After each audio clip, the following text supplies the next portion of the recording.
Ladies, are you happy with the state of where men are at in general right now? Just the average man on the street, if we walk down, this street down here, are we happy with where men are at in society? Or we think they need to be more manly, less manly, sleeping with less, sleeping with more? More manly. I think they need to be more manly. So when people say toxic masculinity, I honestly feel like that's to water down the masculine energy men have and make them more feminine, that Timothy Chalamet guy or Harry Styles.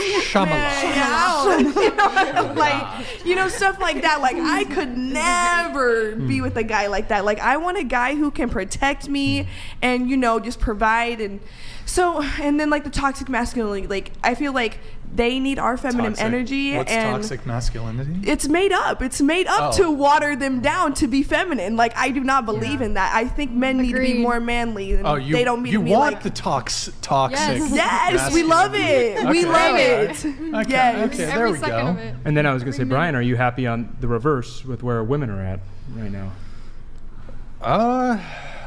There's great women out there, but I think there's a trend in both men and women.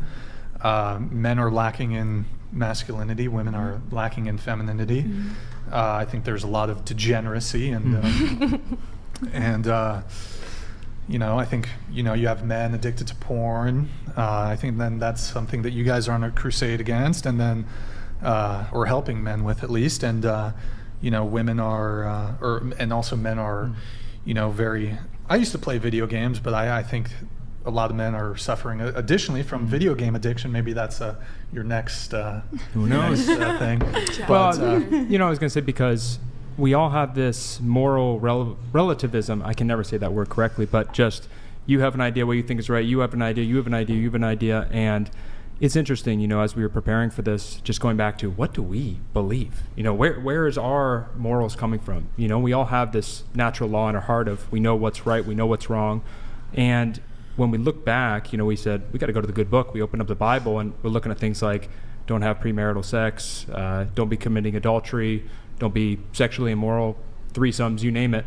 And we looked at why is this the case? Why is it we shouldn't be having premarital sex? And it was interesting just writing down why would God say something like that? And we looked at don't want to get pregnant before, don't want to have an STD before, don't want to bring shame to the family, don't want to bring something hard into the relationship, and also just especially, and this is my cry to you guys because I care about you guys, of the whole idea of, you're working with these boyfriends, but who knows who they are because we don't know the names, we don't have IP addresses, and if there's somebody in their basement and they're saying, hey, I can lock her up and keep her down there, and it's just, it frightens me, and I care about you guys, and so I'm glad we're just getting to be here. I get to say something like that, but just coming back to where do we all draw our moral standards from? Because Brian saying 10 women is fine, maybe one, maybe OnlyFans, maybe not OnlyFans, and some people are saying virgin, and where are we drawing these things from? And then bigger than that, is it working for us in society, or maybe should we start looking back to the good book instead?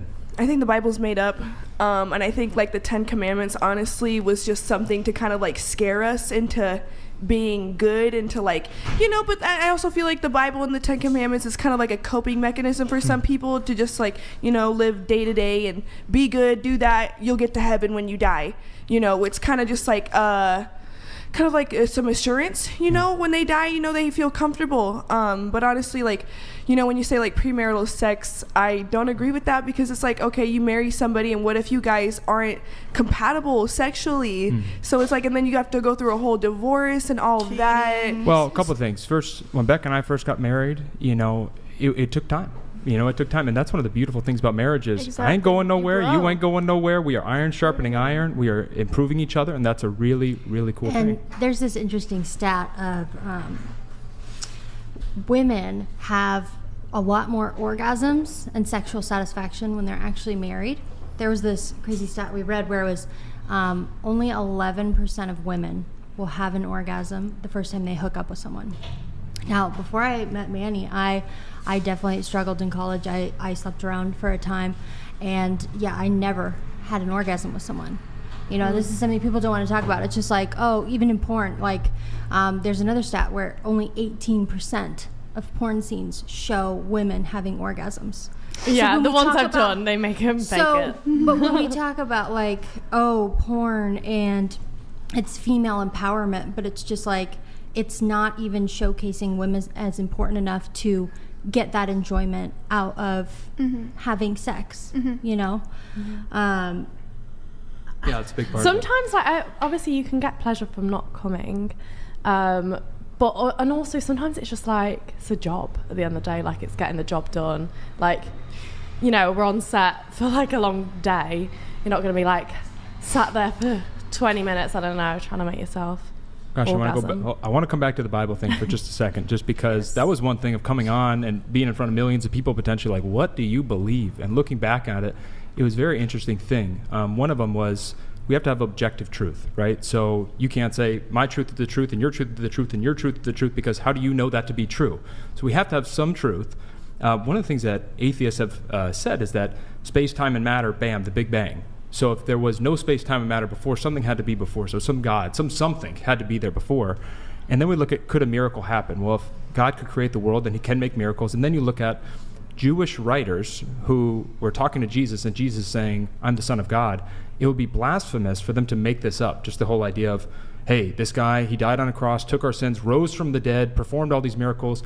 It wouldn't make any sense for them to make him up. And I think one of the biggest things for my faith was just when Jesus ascended to heaven, he said, make disciples of all nations. And these guys went all over the world, and they all died crucifixion, eaten, stabbed, crucified upside down. And it's like, why would they have done that if they didn't believe? Now I have my personal faith, and I have evidence of, yeah, I can back that up, and I can look into these things, and archaeologically and historically we can look into it. But going back to the orgasm, because I'm going to be the big expert on that topic, just going back on it quickly.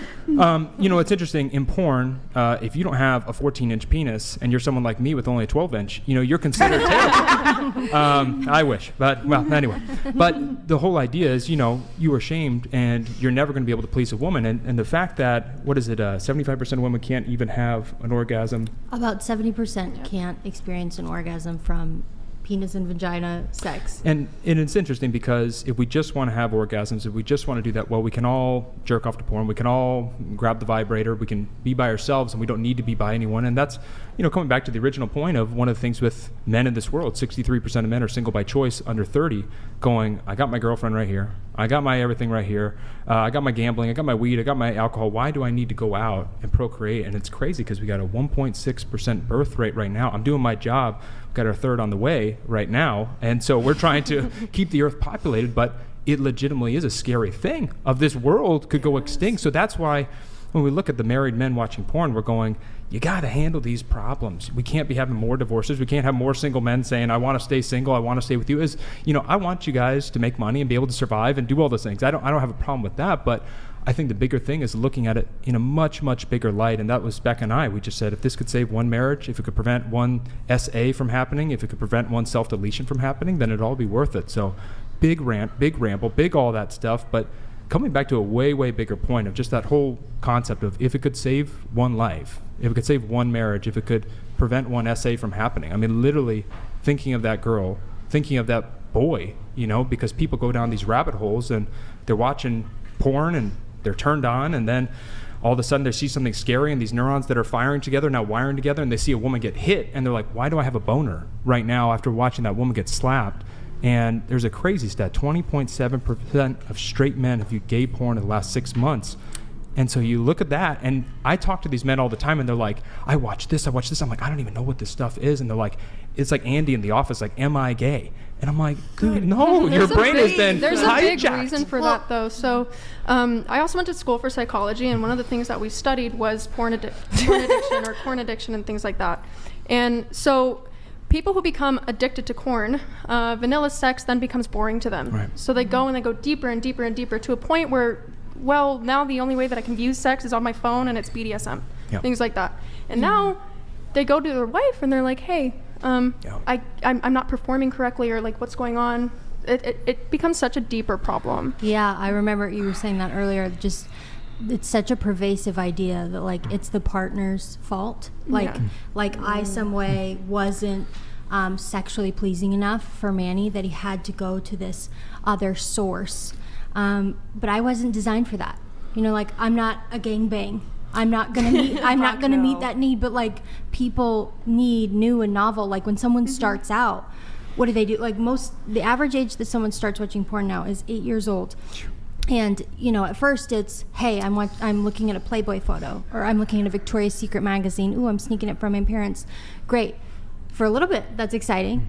Then it's not. Then you need a lot more photos. Then you need videos. Then you need a lot wilder, crazier videos, and to the point where it's just like, of course, this is causing sexual dysfunction for people in their relationships, because it's meeting a need. It's not a need, meeting a desire that one person alone cannot ever satisfy, because this is how we were designed to be, one-on-one. And when you're able to just control it, it's